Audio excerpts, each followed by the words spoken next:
नमस्कार दोस्तों, आज के हमारे इस वीडियो में हम आपके लिए योगिनी एकादशी की व्रत कथा लेकर आए हैं।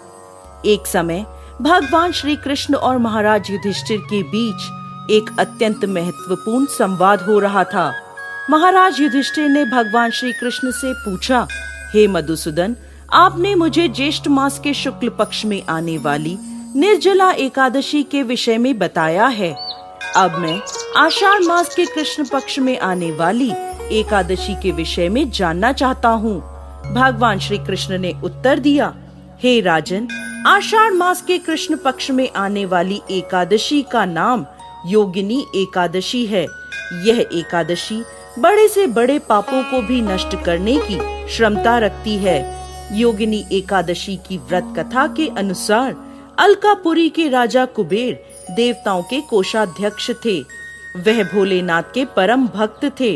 उनके नगर में हेमामाली नाम का एक सेवक रहता था, जो प्रतिदिन मानसरोवर से एक विशेष पुष्प लेकर आता और उसे भोलेनाथ की पूजा हेतु कुबेर को प्रदान करता था। हेमामाली निष्ठा पूर्वक अपने स्वामी की सेवा करता था। कुबेर भी उससे बहुत प्रसन्न रहते थे। इसी सेवक हेमामाली की पत्नी बहुत सुंदर थी, जिसका नाम विशालाक्षी था। हेमामाली अपनी पत्नी के प्रति बहुत आसक्त था। एक दिन वह प्रातः मानसरोवर से पुष्प लेकर आया, लेकिन सीधा अपने स्वामी कुबेर के पास जाने के बदले वो अपनी पत्नी के पास पहुंचा और पत्नी के साथ आनंद प्रमोद करते हुए उसे समय का ध्यान नहीं रहा। दूसरी तरफ राजा कुबेर भोलेनाथ की पूजा के लिए पुष्प की प्रतीक्षा करते रहे। प्रतीक्षा करते करते 6 घंटे का समय बीत गया।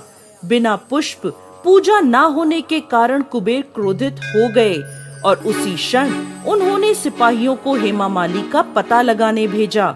हेमामाली के घर जाकर सिपाहियों ने देखा कि वो अपनी पत्नी के साथ रमण कर रहा है।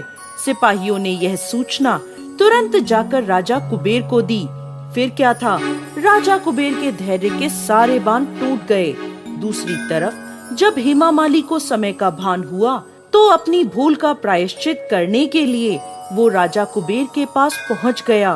वो भय से कांप रहा था। हाथ जोड़कर कुबेर के समक्ष वो खड़ा हो गया और क्षमा याचना करने लगा।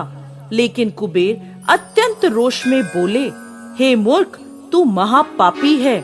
अपनी पत्नी के प्रति आसक्ति के कारण आज तुमने मेरे आराध्य देव भोलेनाथ के प्रति अपराध किया है। इसलिए मैं तुम्हें श्राप देता हूँ। इसी क्षण तुम्हारा पतन हो जाए, तुम्हारा संपूर्ण शरीर कोढ़ से ग्रस्त हो जाए। तुम पृथ्वी पर अपने कर्मों की सजा भुगतो और अपनी पत्नी से सदा सर्वदा के लिए दूर हो जाओ। कुबेर के श्राप से उसी क्षण हेमामाली का पतन हो गया। वो कोढ़ से ग्रस्त होकर जर्जर शरीर के साथ पृथ्वी पर आ गिरा। भूख प्यास से परेशान, अपने शरीर की पीड़ा से पीड़ित वो जंगलों में भटकने लगा। अनेक वर्षों तक वो यह यातना भुगतता रहा, परंतु भोलेनाथ की उपासना में सहायता करने के कारण उसकी चेतना शुद्ध और सात्विक बनी रही। एक दिन वो एक पर्वत पर जा पहुंचा, जहाँ ऋषि मार्कंडे तपस्या कर रहे थे। उन्हें देखकर हेमामाली ने उन्हें प्रणाम किया। ऋषि मार्कंडे ने उसे अपने पास बुलाया और पूछा, पुत्र, तुम कौन हो और इस प्रकार जंगल में किस उद्देश्य से भटक रहे हो? हेमामाली ने अपने जीवन की सारी पीड़ा ऋषि मार्कंडे को सुना दी और अंत में हाथ जोड़कर बोला, हे ऋषिवर, मेरे कुछ पुण्य कर्म थे जिनके कारण मुझे आपके दर्शन प्राप्त हुए हैं।